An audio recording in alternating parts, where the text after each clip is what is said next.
She slid the pen across the steel table, the way you hand somebody a plate at Thanksgiving, like it was a kindness, like it would be rude to refuse.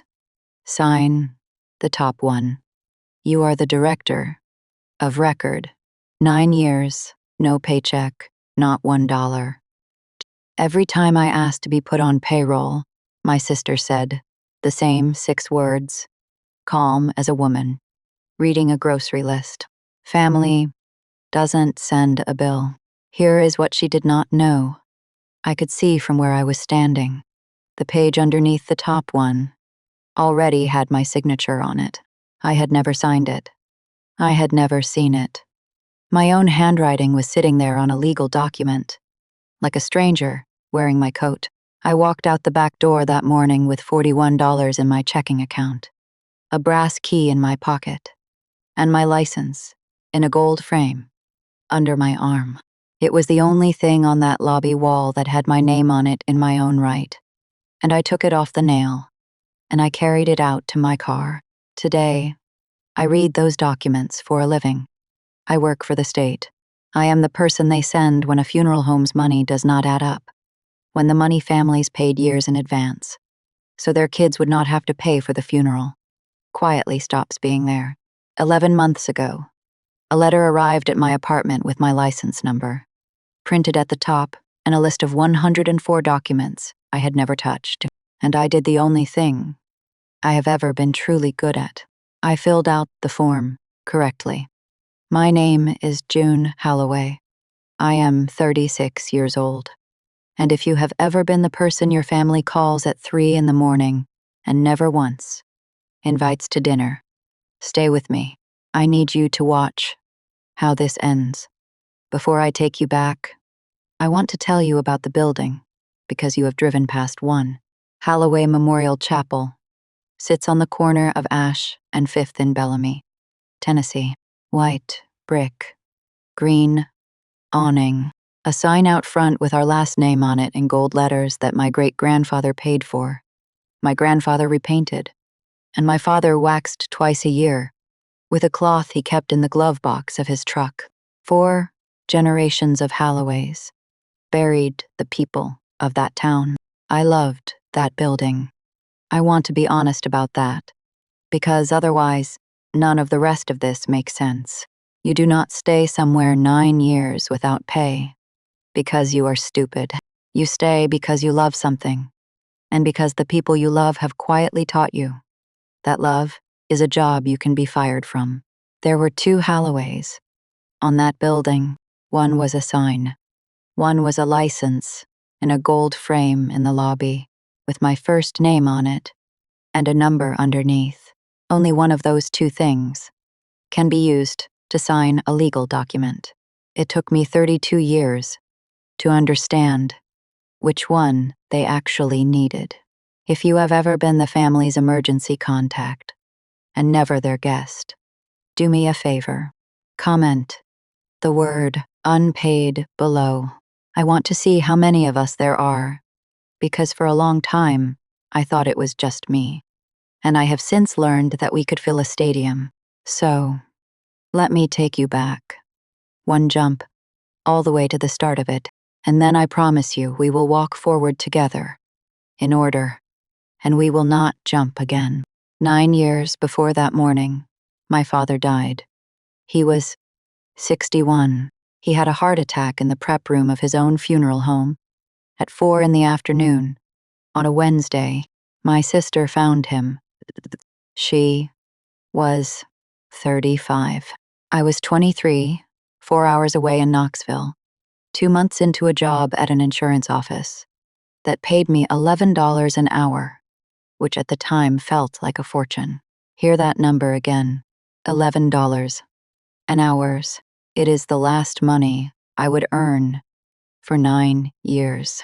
At the wake, my sister put a brass key in my hand, the back door key, worn smooth on one side where a thumb goes, because my father had carried it in his pocket for 30 years, and thumbs wear brass down the way.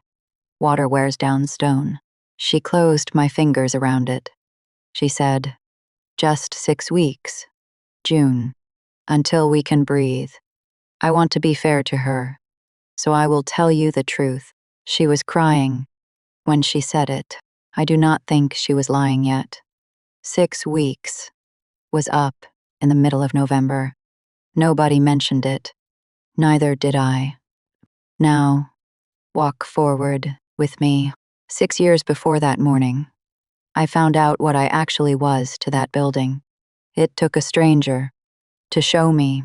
I had been there 3 years by then. I was doing the removals. That is the word we use for the call that comes at 2 in the morning, when somebody dies at home and a person has to drive out and go get them. I was doing the arrangements, sitting across from a widow, helping her choose the words that go on the last thing anyone ever prints with her husband's name on it. I was doing the filing, the flowers. I was answering the phone at midnight, because the phone was forwarded to my cell, and it had been since the first week, and nobody ever asked me if that was all right.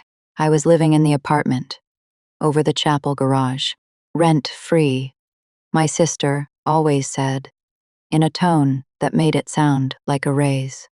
One Tuesday, a woman came in to pick up her mother's death certificate, and she looked at me across the counter and said, "You are the one who came out that night, in the rain. You stayed with me on the porch for an hour." I said, I remembered, and then, she said, the thing that went through me. She said, "I hope they pay you well." I said, "They take care of me." That is the sentence I chose. She smiled and she left, and I stood behind that counter with a death certificate in my hand and felt something turn over in my chest, like a key that will not quite catch. Stay with me, because that same year something happened that I did not understand for a very long time, and it is the hinge the whole story swings on. That year, my sister's license was suspended. I did not know it. Nobody knew it. She told no one, and she was not required to tell anyone. And the notice came to the chapel in a plain envelope, and she opened it herself, because she opened all the mail. I did not learn that until this past spring, in a room with a state seal on the wall, sitting 6 feet away from her.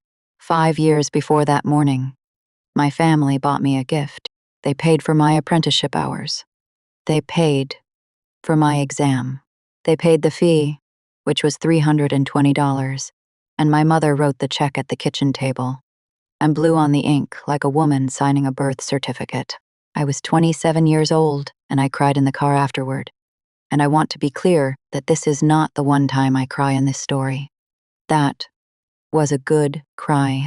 That is the kind you are allowed, because I thought it meant they saw me. 11 weeks later, my license came in the mail, my name on it, and a number underneath. My mother took it to the frame shop in Bellamy and had it put behind glass in a gold frame, and my sister hung it in the lobby, to the left of the door, at eye level, where every family who walked into that building would see it. My mother said, "Now there is a Halloway on the wall in 2 places." Everybody hugged me. Somebody had bought a cake. I have played that afternoon back in my head more times than I can count, looking for the seam, looking for the moment. One of them almost said the real thing. I cannot find it. They were happy. They were warmly, genuinely happy. Of course, they were. A license on a wall looks like pride. It functions like a spare key. Here is the detail I need you to hold on to, because it is going to matter later. And when it matters, it is going to matter all at once. After that, my sister stopped signing things. Not dramatically. Nothing you would notice from outside. She just drifted out of it. She would put a stack in front of me at the end of the day and say, "Go ahead and take those. You are faster." She would hand me a pen at a family's kitchen table and step back half a foot so that I was the one leaning over the contract and she was the one with her hand on the widow's shoulder. I thought she was busy. I thought she trusted me. I was 27 years old, and I thought a great many stupid things. 3 years before that morning, my car broke, the timing belt. The mechanic on Route 9 said $400, and he could do it Thursday. I did not have $400. I had not had $400 at one time, since I was 23. What I had was a bank account my mother put money into when she remembered. 100 here, 60 there. What she called gas money, which is a phrase you can say out loud in front of other people, without either of you having to admit what it is. So I asked. I did the thing I had spent 6 years not doing. I said, I need to be on payroll, not a raise. Not back pay, payroll. I said it standing up, with my hands at my sides, and my sister was sitting at our father's desk, and she looked at me with such perfect, unhurried patience that for 1 second, I thought she was about to apologize. She said, June, the chapel is tight right now. Then she said, the 6 words, family doesn't send a bill. Hear how she said it, not angry, not cruel, soft, almost sad. That is the thing nobody tells you about people like my sister. They do not come at you like a villain. They come at you like weather. I said, okay. She got me the $400 a week later, in cash, in an envelope. And she said, don't tell Mom. 6 days later, I was filing the chapel's invoices. Because I filed everything. Because I was the one who knew where everything went. And I came across a check stub, $22,000, out of the chapel's operating account, to a stone and tile company in Knoxville. I knew exactly what it was, because I had been to my mother's house on Belridge that Sunday, and there was a new kitchen in it, quartz counters, a farmhouse sink deep enough to bathe a child in. My mother had run her hand along the edge of it and said the man had done beautiful work. $22,000 for a kitchen, $400 for a timing belt, in cash, in an envelope. Don't tell Mom. I put the stub back in the drawer, and I closed the drawer, and I remember thinking, very clearly, in a voice that did not sound like fear, someday I am going to want to remember which drawer this was. I did not take it. Be clear on that, because it matters later. I never took one document out of that building that did not have my name on it. That turned out to be enough. 2 years before that morning, a woman named Miss Ellard came in about her funeral. She was 79. She wore a raincoat. In every season, she had raised 3 kids on Dawson Street and buried a husband out of our chapel. She came in one Tuesday in the fall, sat down across from me, and said she did not want to be a burden to her son. That is the sentence. That sentence sells a pre-need contract every single time, in every town in this country. Let me tell you what that is, because it is the whole engine of this story. A pre-need contract is a funeral you buy before you need it. You pick the casket, you pick the songs, you pay for it now. Sometimes all at once, sometimes a little every month for years, so that when you die, your kids do not open a bill on the worst week of their lives. It is one of the kindest things an old person can do for the people they love. And here is what makes it a crime, instead of a sad story. That money is not the funeral home's money. Not yet. The law says they have to take most of it, put it in a trust account at a bank, and leave it there, not spent, not borrowed, not moved, until the day that person actually dies. A trust account is supposed to be a room with no door in it. Theirs had a door in it. Miss Ellard could not pay all at once, so she paid $100 a month, in cash, in an envelope, brought in person, because she did not trust the mail. 31 months, $3,100 out of a fixed income, in 10s and 20s, so her son would not have to.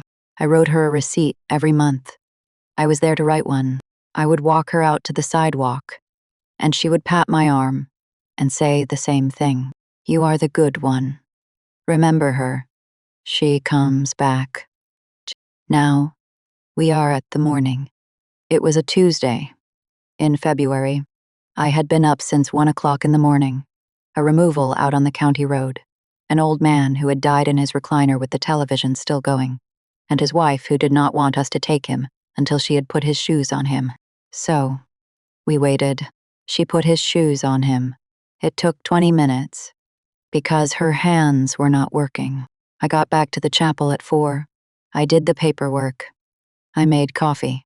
At 5:50 a.m., my sister came in through the front, which she always did. And she came back to the prep room, which she almost never did. And she had a folder in her hand. She put it on the steel table. She opened it. She turned it toward me. And she slid the pen across the metal. Sign the top one. You are the director of record. I looked at the top one. A pre-need contract. $6,200, paid in full, for a man on Cutler Road whose family I did not know. Dated the previous Thursday. I had not been at that meeting. I said, I didn't do this arrangement. She said, you are the director. It is your number that goes on it. And then I did the thing that ended it, and I did it almost by accident. The way you do most of the important things. I lifted the corner of the top page. Underneath was another contract. Already signed. Same date. Different. Family. And the signature on it was mine. Not a copy. Not a stamp. Somebody had sat at a table with a pen and drawn my name. And gotten the J right. And gotten the long tail on the Y right. Because whoever it was had practiced. I stood in a room that smelled like disinfectant and my father's aftershave, which is what that room has smelled like since I was 6 years old. And I looked at my own name, lying to me. I did not shout. I have never once in my life shouted at my sister, and I am not going to start now, at 36. In a story, I said. How many? She said. June. I said. How many of them have my name on them that I didn't sign? And my sister, 44 at the time, with our father's chin and our mother's patience, folded her hands on the steel table and looked at me with something that I have to call tenderness, because I do not have a better word for it, and I have looked for one. She said, your name is on the wall out there. That is what a name is for. There it is. That is the whole family. In 11 words. That is 4 generations of gold letters on a green awning.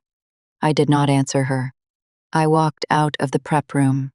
I walked up the hallway past the arrangement room, past the chapel, with the 60 folding chairs in it, into the lobby. I reached up, and I took my license off the nail.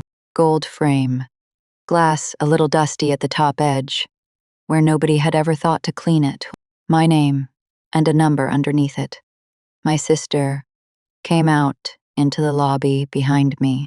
She did not stop me. She did not say anything.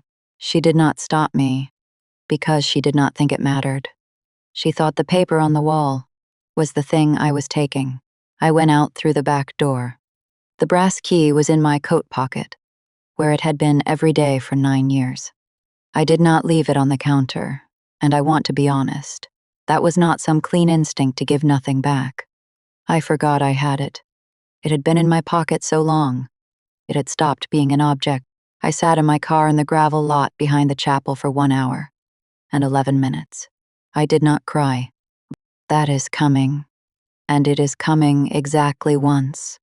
And it is not here. I opened my banking app. $41.18. 32 years old. A licensed professional in the state of Tennessee. 9 years of work in a building with my last name on the front of it. $41. If you have ever sat in a parked car and done that arithmetic, you already know that the number is never the part that hurts. The part that hurts is how long it takes you to be surprised by it. I drove to Knoxville that afternoon because it was the only other city I had ever lived in, and because a woman I had gone to high school with had a couch. I slept on that couch for 9 weeks. I got a job in 11 days at a self-storage place off the highway. Overnight desk, 10 at night to 6 in the morning. $9 an hour. Sit with that for a second. Because I did. $9 an hour. At 32, with a professional license in a gold frame in the trunk of my car. The job was mostly sitting. You watch the monitors. You press a button and the gate opens, and a man in a truck drives in at 4 in the morning to visit a unit full of his dead mother's furniture. Because that is who comes to a storage facility at 4 in the morning.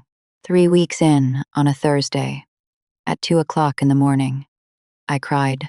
I am going to tell you about it because I promised you the truth. And then, I am never going to mention it again, because it never happened again. A woman came through the gate at 10 minutes to 2, and she sat in her car in front of Unit 119 with her headlights on and did not get out. And I watched her on the monitor and I knew exactly what she was doing, because I had watched people do it in the parking lot of my family's chapel for 9 years. She was working up to it, and something in me came apart, not loudly. I put my head down on a laminate counter that smelled like cleaning spray, and I cried for about 11 minutes. And then I stopped, and I washed my face, and at 6 in the morning I locked the door and drove home. That is the only time in this entire story that I cry. I need you to remember that when we get to the end, because you are going to want it, and you are not going to get it. If you are sitting in a parking lot right now, working up to it, subscribe and stay with me, because I am about to tell you exactly how a person gets out. And it is not with a speech, and it is not with a confrontation. It is with a form. 6 months after I left, I got a job in the billing office of a hospice in West Knoxville. $41,000 a year. Health, insurance, a desk with a window that looked at a parking garage. The first real money of my adult life. I want to tell you what I did with that first paycheck, because it embarrasses me. I did not celebrate. I did not buy anything. I looked at the deposit on my phone for a long time, and then I checked it again the next day to see if it had been taken back. That is what 9 years does to you. It does not make you angry. It makes you unable to believe in money. Vivian ran that billing office. She was 63. She kept a jar of hard candy on her desk that nobody was allowed to touch, and she had a way of listening that I had never encountered in my life.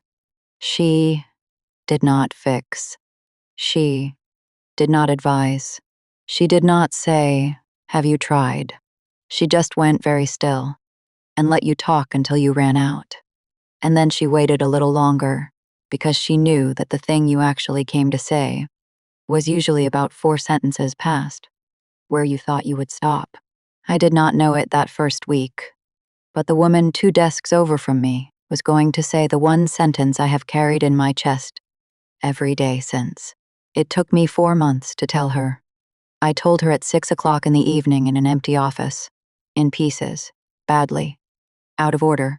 The 9 years, the removals, the apartment over the garage, the $400 in an envelope. Don't tell Mom. The $22,000 kitchen, the pen sliding across a steel table, the signature that was mine and was not mine. When I finished, Vivian did not say she was sorry. She did not say my sister was a monster. She sat there with her hands in her lap, and she looked at the wall for a while. Then she said, "Honey, they didn't take your years." She said, "They took your name, and a name keeps working after you leave the room." I did not understand what she meant. Not fully. I thought she was being poetic. Vivian was not being poetic. She had spent 40 years in billing offices, and she knew something about paperwork that I would not learn for another 2.5 years.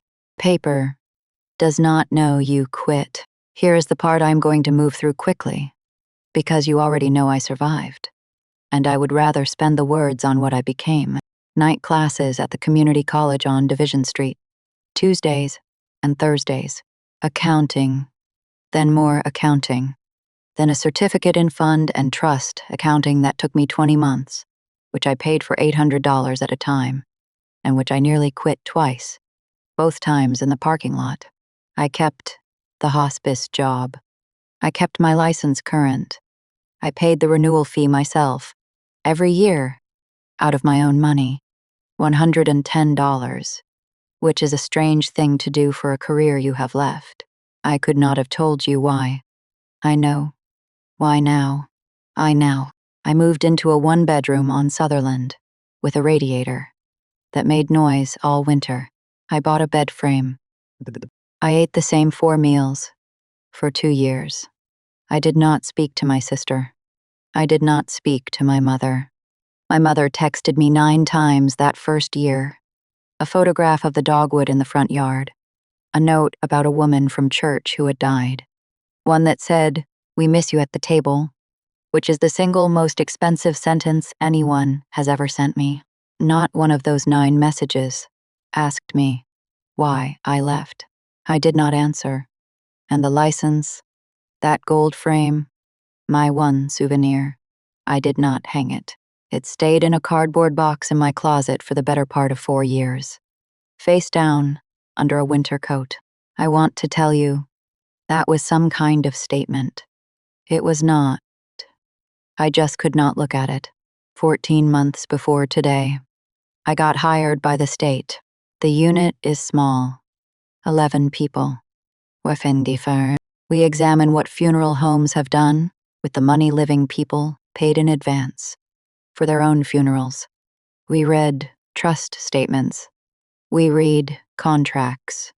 We check that the money that was supposed to go into a bank and stay there actually went into the bank and actually stayed there.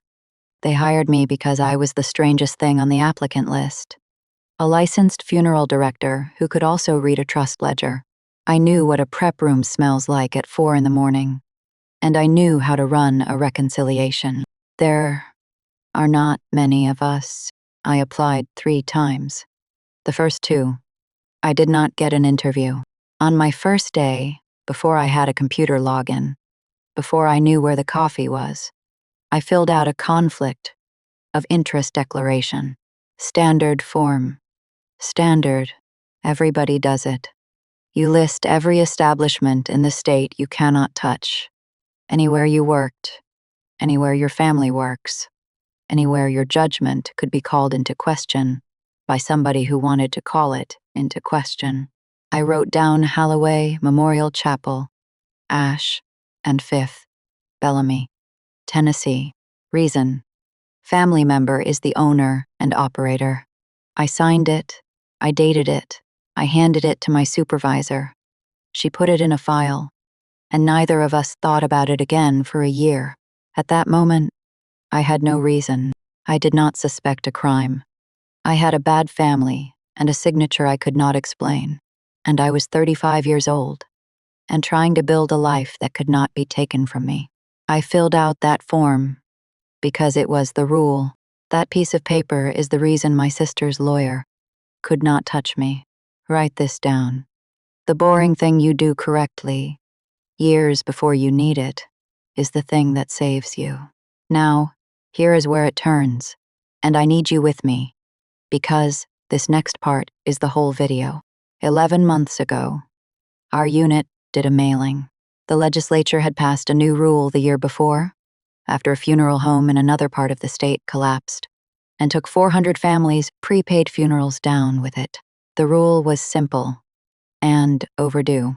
Once a year, every licensed funeral director in Tennessee gets a letter listing every document filed with the state under their license number in the past 12 months. Every death certificate, every pre-need contract. At the bottom of the letter, there is a line. It says, "I affirm that the filings listed above are accurate and were performed by me or under my direct supervision. And under that line, there is a place to sign. It was the first year they had ever sent it. 9,000 and change of envelopes out of a small office with 11 people in it, and the week we mailed them, everybody stuffed envelopes. The examiners, the attorneys, the director of the unit in a cardigan, sitting on the floor. I stuffed envelopes for 2 days. I have thought about that a great deal since. Somewhere in that stack was an envelope with my own name on it, and my hands may very well have been the ones that put it there. Mine came to my apartment on Sutherland on a Thursday in August. I picked it up off the mat with the pizza flyers. I opened it standing up at the kitchen counter with my coat still on. Page 1 was the cover letter, my name, my license number, a paragraph of instructions. Page 2 was a list, death certificates filed under license, number 4119, and then a column of names. I read the first 3 and did not understand what I was looking at. I thought it was a mistake. This is true. This is what my brain actually reached for. I thought, someone has mixed up 2 license numbers, because I had not worked a single day in funeral service in 3 years. Pages 2 through 5 were death certificates, 41 of them. Pages 6 through 9 were pre-need contracts, 63 of them. People who had walked into that white brick building, sat down in the arrangement room, and paid for their own funerals in advance, so their children would not have to. 104 documents in 12 months. Under my number. Every one of them filed after I walked out that back door. I did not sit down. I stood at that counter with my coat still on and turned the pages one at a time and read 104 names of people I had never met. And then I got to page 10. Page 10, second name from the top. Ellard. Death certificate. Filed under my license number. Dated 7 months before that letter came. Miss Ellard, 79 years old, who wore a raincoat in every season, who paid $100 a month in cash for 31 months because she did not want to be a burden to her son, was dead, and on the piece of paper that made her death a legal fact in the state of Tennessee, the last document a human being ever gets, was my name. I had not signed it. I had not been in the room. I had not carried her. I had not walked her son out to his car with my hand between his shoulder blades, which is what I would have done, which is what my father taught me to do. Somebody had drawn my name at the bottom of that woman's death certificate and gotten the long tail on the Y right, because they had practiced. This is the moment. This is where I stopped being a woman with a complicated family and became a woman with a case. I did not call my sister. I did not drive to Bellamy. I did not post anything. Here is what I did. In order, slowly, because this is the part people get wrong, and it is the part that would have cost me everything. The next morning, I went to my supervisor's office before 9 o'clock, put the letter on her desk, and said 3 sentences. This arrived at my home. These filings are not mine. I am the sister of the owner. I have been recused from this establishment since my first day here, and this is a copy of the form. She read the letter. She read the form. She looked at me over her glasses for a long moment. The way you look at a person you are about to have to protect. She said, June, you cannot touch this. I said, I know. That is why I am handing it to you. Then I did the second thing as a private citizen, on my own time, at my own kitchen table, with my own pen. I filled out a complaint form. Anyone can file one. A neighbor can file one. 2 pages. It asks what happened, and it asks for anything you have that supports it. I attached 3 things. The letter from the state, with the 104 filings on it. My resignation letter, dated the morning I walked out that back door. I had written it in my car in that gravel lot and mailed it certified the following week, because even at 32, gutted, with $41 to my name, some part of me understood that when you leave a building like that, you leave a paper trail behind you, and the little green card that comes back when certified mail is delivered, with a signature on it, my sister's signature, real, her own hand, acknowledging that she had received, in writing, 3 years before those documents were filed, my formal notice that I no longer worked there. She had signed for it. Of all the paper in this story, the single most valuable page was the one she signed herself. It was the only one she could not say was mine. Then I turned the whole thing in, and then I went back to my desk and did my own work for 5 months and did not touch that file once. Not once. I did not ask. I did not walk past the conference room. When the examiner from the Knoxville office was assigned to it, I never spoke to him about it.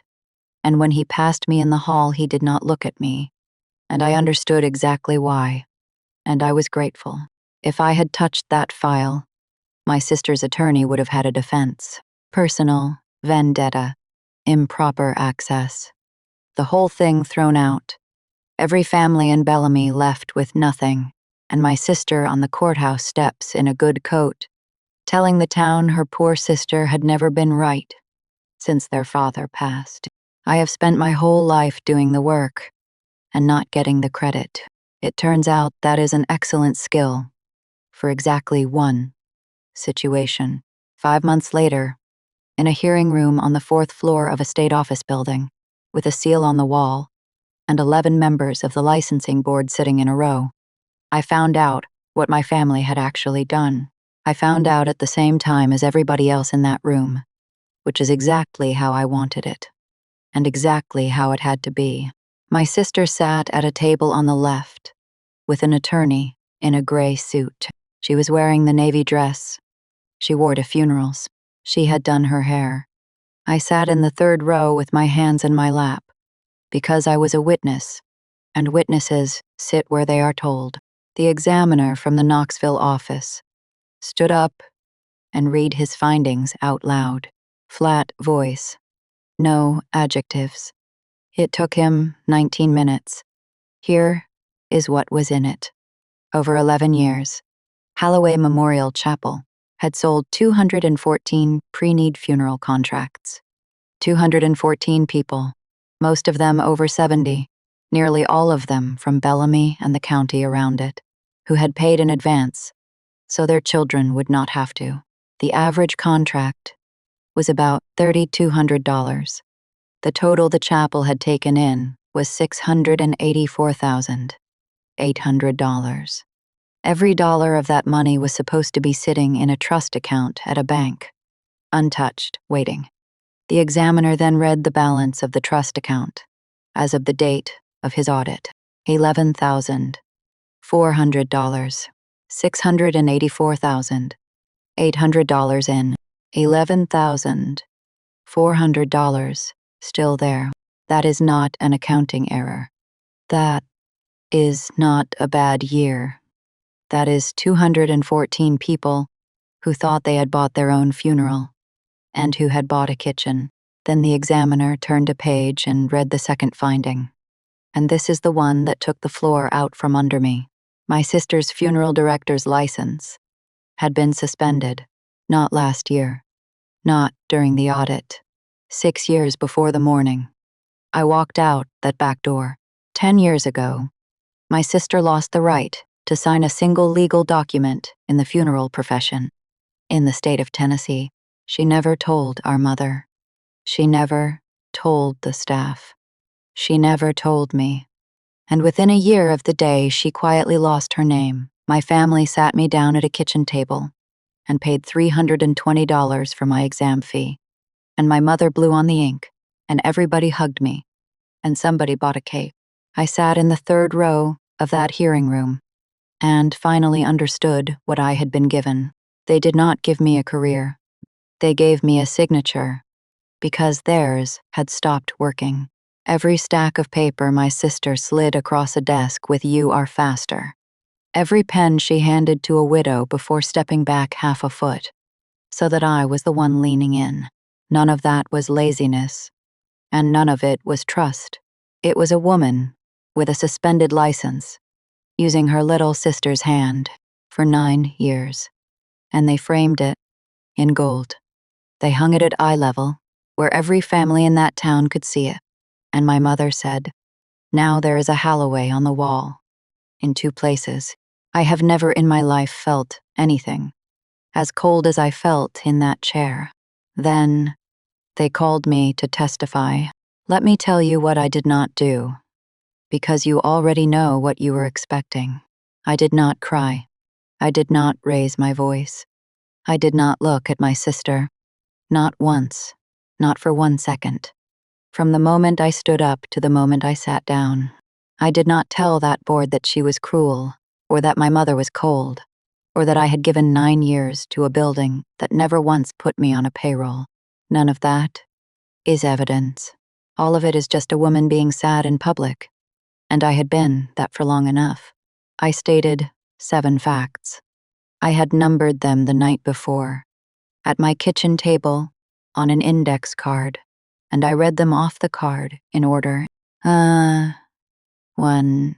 I was employed at Holloway Memorial Chapel for 9 years, and I was never on the payroll, and I have no record of wages, because there are none.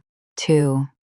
I resigned in writing on a Tuesday in February 4 years ago, and the certified mail receipt bearing the owner's signature is in the file as Exhibit C. 3. I have not entered that building since, and I have not performed a funeral service, an arrangement, a removal, or a filing since. 4. In the 12 months covered by the state's annual letter, 104 documents were filed, with the state under my license number. 5. I did not perform, authorize, witness, or sign any of them. 6. Among those documents is the death certificate of a woman I knew who paid this chapel $100 a month in cash for 31 months. My name is on the bottom of it. I did not know she had died until I read it on that list. 7. Sven. I recused myself from this establishment in writing on my first day of state employment, 14 months ago, before I had any knowledge of any of this. And that form is in the file as Exhibit A. Then I said thank you, and I sat down. That is what a reckoning looks like when you have had 4 years to get your hands steady. It looks like an index card. My sister's attorney was allowed 1 line of question. He was good. He did not attack me. He went straight for the only door there was. He said, "Miss Holloway, you work for the agency prosecuting this case. You had access to these records. Isn't it true that you have a personal grievance against my client?" I said, "Yes." The room got very quiet. My sister lifted her head. I said, "I have a personal grievance against your client. That is why I declared it in writing before I knew there was a case, and why I have not touched this file, and why the man who audited that chapel has never spoken to me about it." I said, "Everything in front of this board came from your client's own filings and from the state's own records. I did not bring you a single piece of paper. I brought you a letter that the state mailed to me." He sat down. That was the whole cross-examination. 31 second. I have listened to the recording. Understand what actually beat my sister. Because it was not me. I did not outsmart her. I did not trap her. She was beaten by a rule I followed on a Monday morning 14 months earlier, when I had nothing to gain and no idea it would ever matter. And I filled out a boring form, because it was the boring form you're supposed to fill out. My sister used the rules her whole life the way you use a coat, something you take off once you are inside the house. I wore mine outside, in the cold, for 4 years. The board deliberated for 40 minutes. Then they read it out, and I will give it to you plainly, the way they gave it to me. The chapel's license to operate. Revoked. My sister's license, suspended for 10 years and never once disclosed. Revoked permanently. The chapel ordered to close at end of business that day. Not next month. That day, a state officer drove to Bellamy that afternoon and put a notice on the front door. On the glass, under the green awning, with our name in gold letters above his head.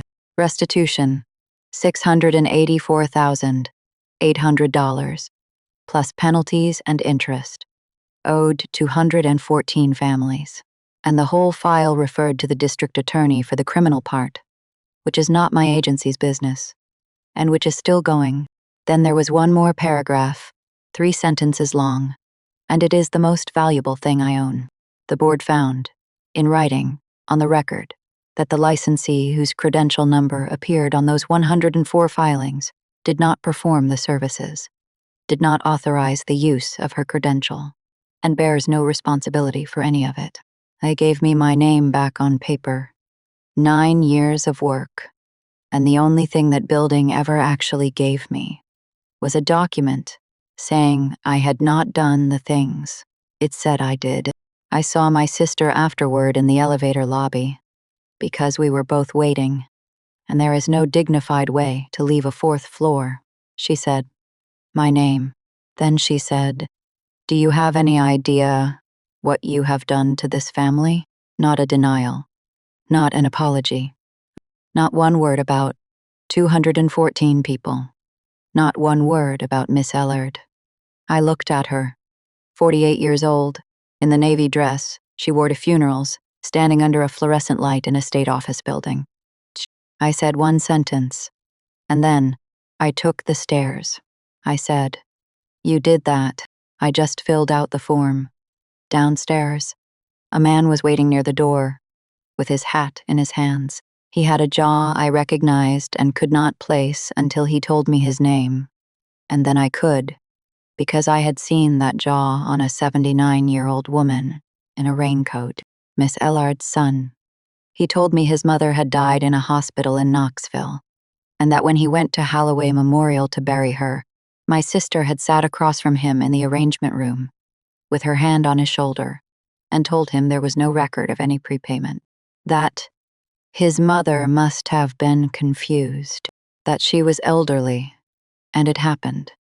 And of course, they would do everything they could for the family. At a difficult time, they charged him $9,200. He took out a loan against his truck.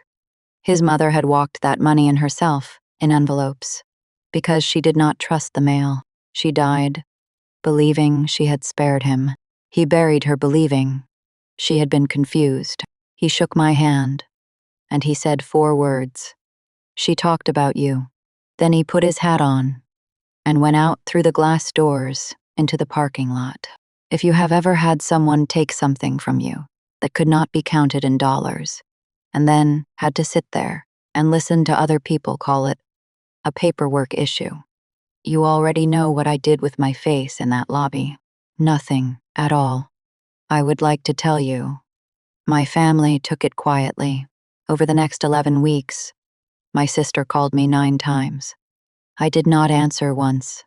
She left voicemails, and I saved them, and I listened to each of them exactly 1 time, at my kitchen table, with a pen, because that is what I have become. The first 3 were rage. The next 3 were negotiation. A lawyer she wanted me to call. A statement she wanted me to sign, saying I had authorized the use of my license all along. Sign it. June. It fixes everything. She still believed there was a version of this, where I signed something. The last one was 91 seconds of crying.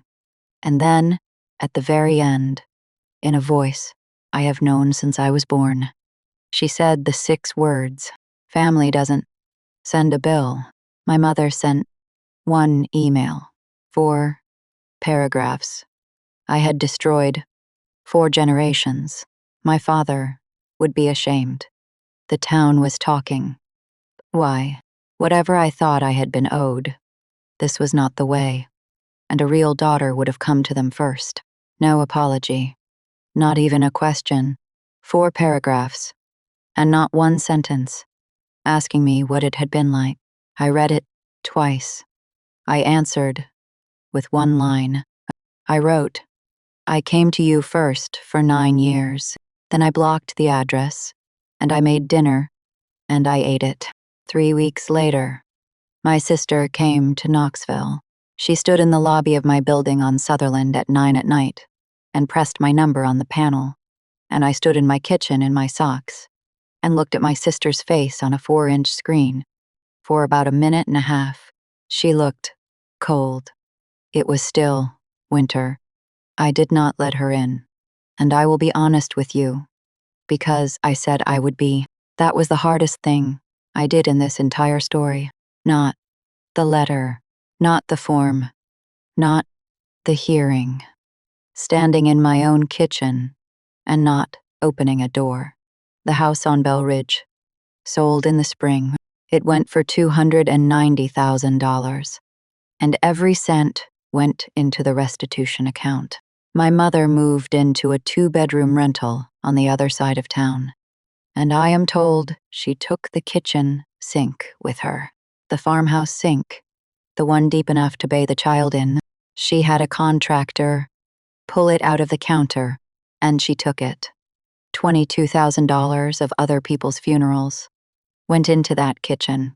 214 families paid for it, and when the state took the house, my mother did not take the photographs off the wall, or the quilt her mother made. She took the sink. That is not a metaphor. She literally took the sink. 4 months ago, my niece came to see me. Poppy is 19.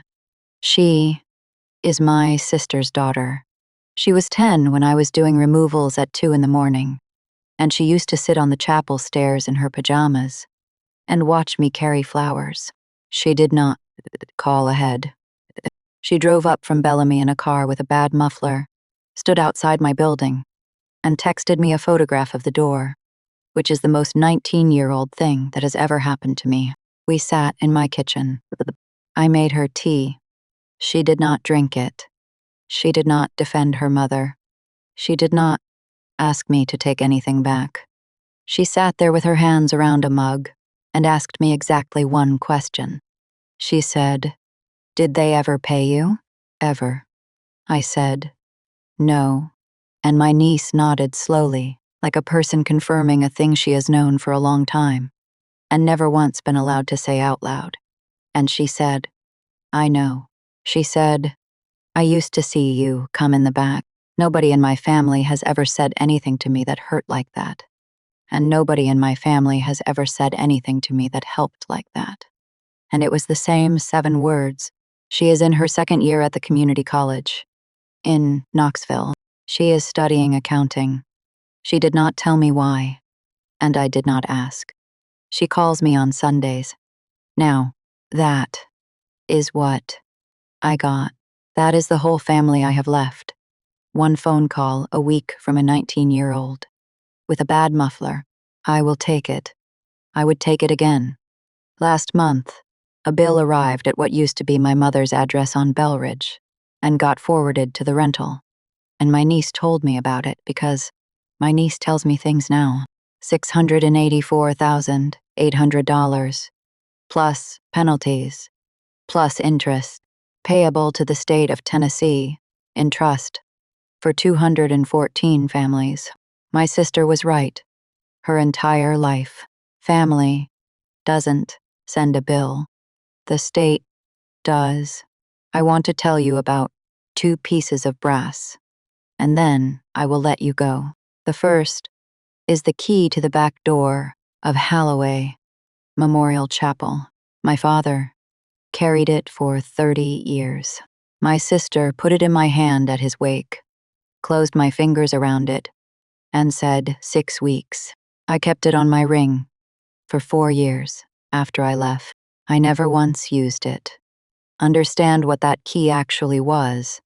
because it took me most of my adult life to understand it, and I do not want it to take you as long. That key was not access. That key was availability. It meant that at any hour of any night, somebody could call, and I would come, and I would carry what needed carrying. And there would be no invoice and no thank you. And in the morning, I would be told that this is simply what family does. You do not hand the back door key to a guest. You hand it to the person who will be letting herself in while everyone else is asleep. The state changed the locks in June. I took that key off my ring the week of the hearing. I did not throw it away. It sits in the front of my desk drawer at work, where I see it every morning when I reach for a pen, and it will stay there until I retire. The second piece of brass is smaller. It opens the records room down the hall, where the complaint files live. 214 families are in that room, in folders, in order, with their names spelled right. Nobody gets in without signing for it. Not even me. Especially not me. Both keys are brass. Both are small enough to lose. The first one meant anyone could wake me at 3 in the morning, and I would come running.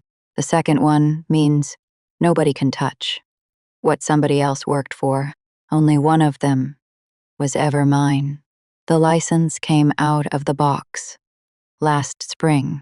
It had been face down under a winter coat for the better part of 4 years. The glass was still dusty along the top edge, from a nail in a lobby wall in a building that is now closed by order of the state. I cleaned it with a paper towel and hung it over my desk, where I can see it from the couch. Same piece of paper. ESS spell. My name. And a number underneath. For 9 years. That document was a tool. A woman with a suspended license used to sign other people's deaths and other people's savings, and it hung at eye level in a lobby, so that a whole town would trust the building it was hanging in. Now it hangs in a 1-bedroom apartment on Sutherland Avenue, over a desk, above a chair that nobody else sits in. Same frame, same glass, same name. The difference is that now, when somebody wants a signature out of me, they have to ask, and I read it first. And I get to say no. I make $61,000 a year. It is not a fortune. There is no mansion at the end of this story. It is the first money I have ever been paid for work that I did. 9 years. No paycheck. Not $1. And then one form, filled out correctly, on a Monday morning, before I had any idea I would ever need it. If you have ever been the one they called at 3 in the morning and never once invited to dinner, hear the only thing I actually know. You do not have to yell. You do not have to prove it to them. You are never going to make those people say it out loud. You just have to be, one single time, the person in the room who wrote it down. Tell me your story in the comments. I read them, all of them, because somebody in a small town is always keeping the record. And it is almost never the person on the sign. My name is June Holloway. I am the one who came in the back. I have my own door now,